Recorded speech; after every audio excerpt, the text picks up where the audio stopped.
All right, everyone, here we are with Wkhs Workhorse Group Inc. And before we jump into this chart, I want to say welcome to all my first-time viewers and investors.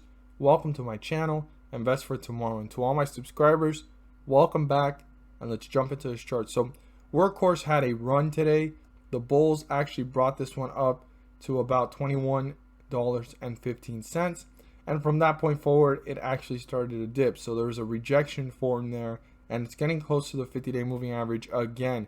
So this tug of war will be interesting for tomorrow. I mean, it actually came to the point where it actually slightly recovered this one out of bearish territory after being in a bearish run and breaking through the 50-day moving average just once in that time frame of falling since October 13th, and now it's already losing traction fairly quickly. So the bulls are going to have to break through this highest point reached here for them to reach newer highs.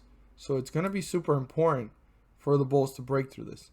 And if the bears break through this lowest point, which is super close below the 50-day moving average and super close to the 50-day moving average, it's going to be interesting. So an important number all the way down here is 1930. 1930 is the point before this bullish run began and got over the 50-day moving average. So 1930 is an important support level to keep in mind if it breaks through this support level and starts to move to newer lows. And the highest point here of slight recovery in the last couple of days before it continued in a bearish trend is up here at 21.36. Write that down, 21.36 and 37, give or take, but to be exact, 21.36 is a resistance level for the bulls to break through and start to reach newer highs. But before getting to any of those numbers, let's look at this closely. So for the bulls to continue this momentum and stay above the 50-day moving average, which is currently at 2019, and the 50-day moving average is like 5 cents below that. It's actually 2014. Write that down so that you know on which side of the chart we're in. We are currently slightly in bullish territory, and we can quickly fall into bearish territory if that gets crossed. Now, 2116 is the resistance level that the bulls need to break through. They need to break through 2116, turn that into a support, pull away from it so they can reach newer highs and move away from the 50-day moving average in an upward direction. So super important for the bulls to break through 2116, turn that into a support, and reach newer highs. I want to emphasize that the bulls need to break 2116 so they can continue this rally and this momentum. Now, the bears, if they accomplish breaking through support, which is 2004, they broke through two things. They broke through the 50-day moving average, which is 2014, getting them into bearish territory, and they broke through the first support level in bearish territory that's going to pull them further away from the 50-day moving average in a downward direction. So it's super important to pay very close attention to how quickly this is hitting newer lows and how this is reacting as it gets closer to support or if it even breaks through it. Now, it's a pretty close call, and the tug of war will be seen between the bears and the bulls, and that is why you need to pay very close attention to the outflow, the inflow, and who is dominating through candlesticks on your 1 minute, your 5 minute, and your 15-minute charts. It's really important to always look at that so that you can go ahead and see what is going on closely and what is driving it in which direction it's going. So 2004 is very important, and I want to emphasize to all investors, pay very close attention to how this stock is reacting if it crosses 2004, and how quickly is it hitting newer lows, newer supports, or is it hanging out in a sideways direction, giving a chance for the bulls to reappear and bring this one back up.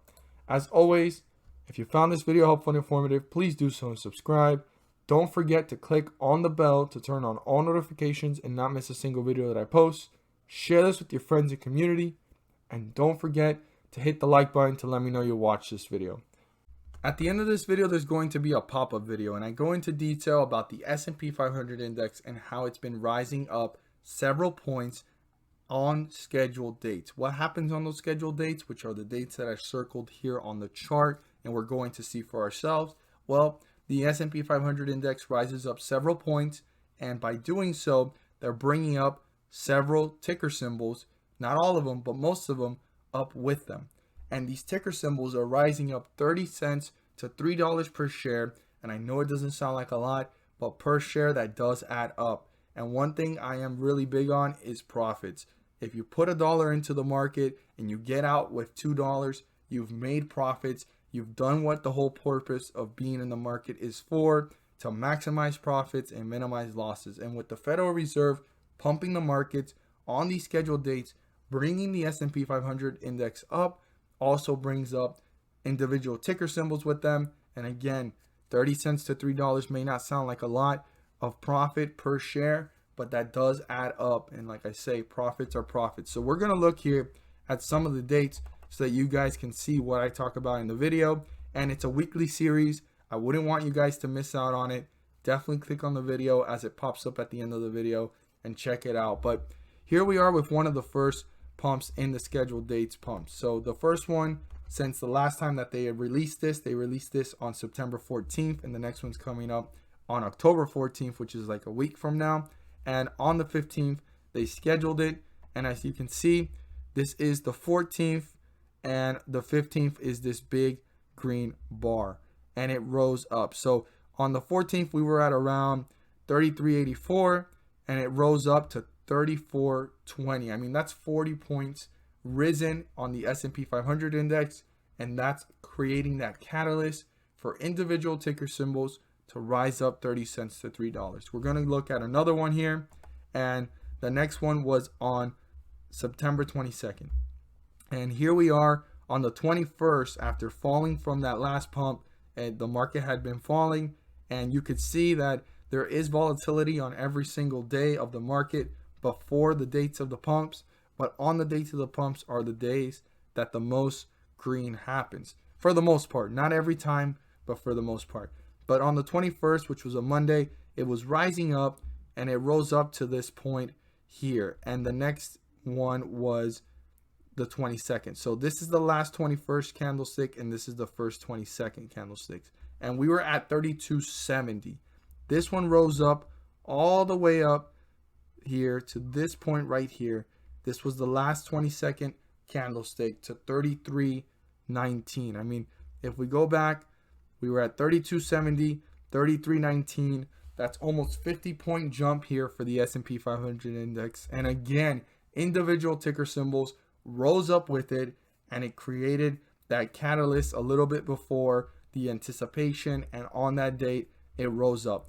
Now on this next pump, which was a little bit different, there was a catalyst formed beforehand, and it rose up to these highs on the 28th of about 33.59. It actually dipped on the date of the next pump, which we see it here, which was on the 29th of September, and the next one was on the 6th, which just happened yesterday, and it actually slightly dipped. Now, not every time is these pumps going to rise up the market like we've seen here by a lot of points, but it still rises it back up or levels it off from hitting newer lows and leveling off the market itself. Because if we look at the previous notes that I did beforehand, it was actually rising up with it. The volatility was there, but you were able to buy, like for example, how we bought here on the 15th and it rose up. Well, it's been falling and then very volatile here, up and down. Beforehand, you can buy at the beginning of the scheduled pump dates and hold a couple weeks and ride out several pumps, and you were going on your way up. But right now, even as the market's going down, it's a great opportunity to take advantage of the fact that the Federal Reserve is pumping the markets, and there's an opportunity to make profits. So here we are on the 29th, and it fell to lows of 33.28, and it rose up to these highs here of 33.49. I know it doesn't sound like a lot, but that's still a 20-point jump after dipping and recovering, and then it continued to work its way up to newer highs. Now here on the 6th, which on the 5th it started to rise, it leveled off. This is the last candlestick of the 5th coming up right now, and we're about to see it here. Yes, this is the last candlestick of the 5th, and it rose up and all the way to the last candlestick of the 6, it rose up another 20 points. I mean, we're down here and it ended up around here. So right now, something I'm noticing is that these pumps are creating less of an effect on the market, but it's creating that upward direction from falling to newer lows, but it's still helping the market rise up. And even though the S&P 500 index is rising several points, there are individual ticker symbols rising up, like I said, 30 cents to $3. Check out the video. I go into more detail. I don't want you guys to miss out on this great information. Click on it, and thank you guys so much for watching, and let's make some money.